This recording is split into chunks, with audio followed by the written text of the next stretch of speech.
Carlos, given the way things have played out a little bit, do you have any regrets that you didn't carry the extra reliever for this round? No, not really, because when you look at the way we use our position player group, pretty much use all of them. So not really, because I don't feel like we went to a game feeling short of pitching as far as like the length go and things like that. So no. Next question, go to Tim.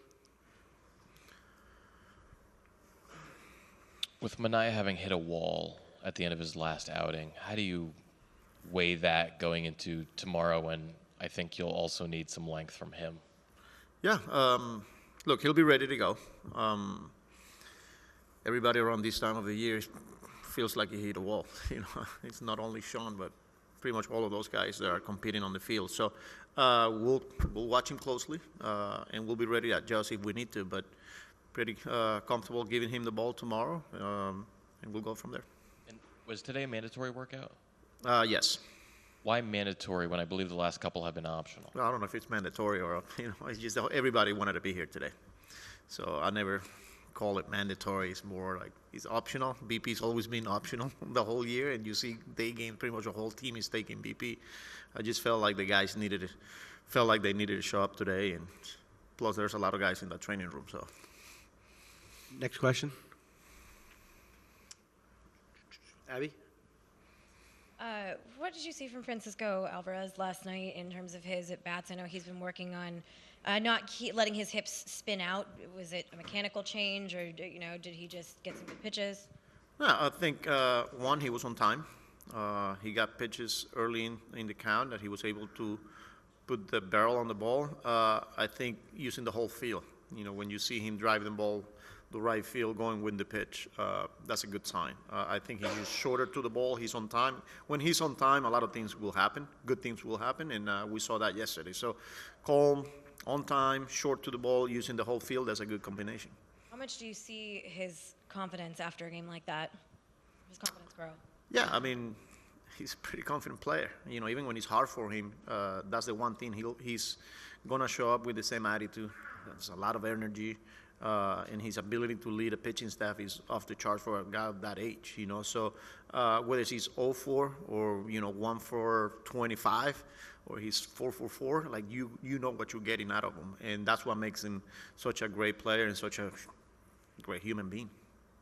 Okay, we're gonna go to Mark on the left. Carlos, you know who's going to be your DH tomorrow? What's that again? You know who's going to be your DH tomorrow?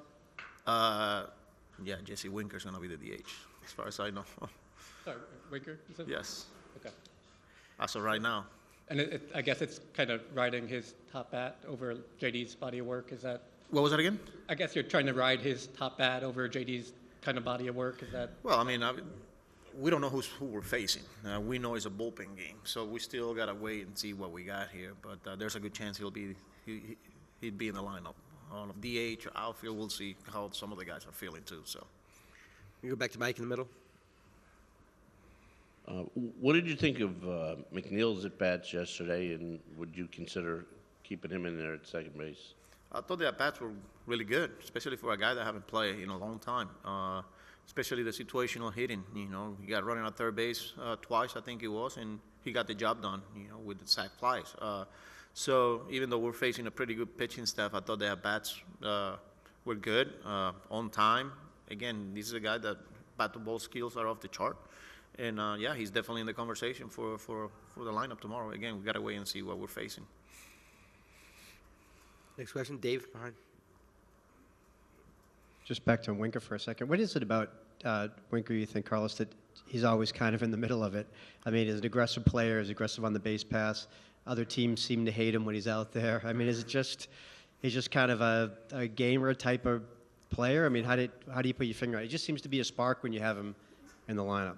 Yeah, he's an intense guy. He's gonna show emotions, and I don't see he's disrespecting the other team because he's usually towards our team.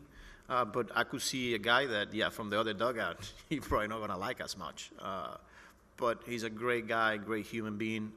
He cares. He's a competitor, and he's gonna give you good at bats. So. Yeah, intense guy that wants to win. Okay, we're going to go to Bob in the middle, straight back. Hey, Carlos, this year we're seeing more innings out of the bullpen than the rotation during the postseason. This would be the third time the Dodgers have used a bullpen game. Did you ever see it reverting back to where the starters are more emphasized in the postseason, or is this the way it was going to be? Yeah, I think every year is different, and team build, their teams, accordingly, whether it's with starters, whether it's bullpen. Yeah, but I think the one thing we've seen this year that guys will get tired, So the importance of starting pitching is there. You need guys that give you length, that give you. It's hard to ask guys every day for 15, 16 outs. That's hard. And that's why the importance of starting pitching. Again, a lot of different teams are built a lot of different ways. We got some starters, but then there's teams there that they got some elite bullpen arms. So, yeah. Tim? Given Freddie Freeman's limited mobility, would you guys consider Who's this? Freddie Freeman's limited mobility? Would you consider bunting toward him and making him work defensively? There's always not only whether he's dealing with something or not. That's the game will tell you. The personnel, like if you got guys that's part of their game and the situation calls for it, but not necessarily because whether he's moving well or not. I think it's just where you are in the game and the situation, and if we have to do it and we need to go that way, But yeah, it's not that we got to do this because he's not moving well. No, I think the game will tell us. And then, given the way you had to manage yesterday with Stanek and Diaz in particular, what is the challenge then of doing that again tomorrow and then maybe again the next day when there's no room for error, only a handful of bullpen arms available really, and you have to win? Guys will step up. We've done it the whole year. There's going to be guys that are going to be in the game, and we're going to ask them to get 3 outs, in high leverage situation, and high leverage in the playoff, especially when you're facing an elimination game, could be in the third inning, So you're not going to be able to rely just on 2 guys. We ask a lot of them. We saw it with Stanek yesterday. We saw it with Diaz. We'll see how the game unfolds tomorrow, but I think, like I said, a lot of different people are going to get the opportunity to come big for us, and they will. Okay, we got one on the right and back. Do you plan to use Kodai Senga from the bullpen tomorrow? He will be available out of the bullpen, just like he was yesterday. So, again, we'll see how the game unfolds, but he is available. So. Okay, anything else for Carlos? Tim?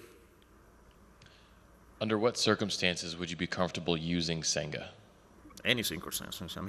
He's a good pitcher, and like I said, guys will step up, and I wouldn't hesitate giving him the ball in the third, in the fourth, in the sixth, in the seventh. It depends how he might be getting the last 3 outs of the game. So he's on the active roster. There's a reason why, and he's a good pitcher. And like I said, people will step up, and Senga's one of them. So like yesterday, for example, I think you guys were up by 8 when Stanek was warming up in the 5th. Was there a lane and up comfortably the rest of the way? Mostly comfortably.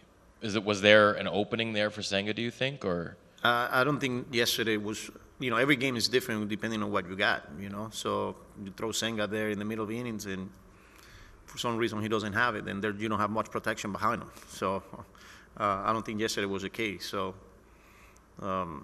yeah, every game is different, and it's going to depend who's available. And my last question was, I just curious what you thought of some of the chippiness yesterday. Peterson, Muncy at first base, Pages, Alvarez. Not unusual for this time of year, of course, but what did you think of that flavor? Yeah, I think it's just happening in the heat of the moment. The last thing you want is trying to create something unnecessary on the field. They're competing. We know what everything's is it's do or die type deal, and they're competitors, man, and things, sometimes players will show their emotions, but the last thing you want is to wake up a team and that's not who we are. So we're going to continue to play our game, and we're not here to trying to create anything. Okay, that's it. Thanks, Manny.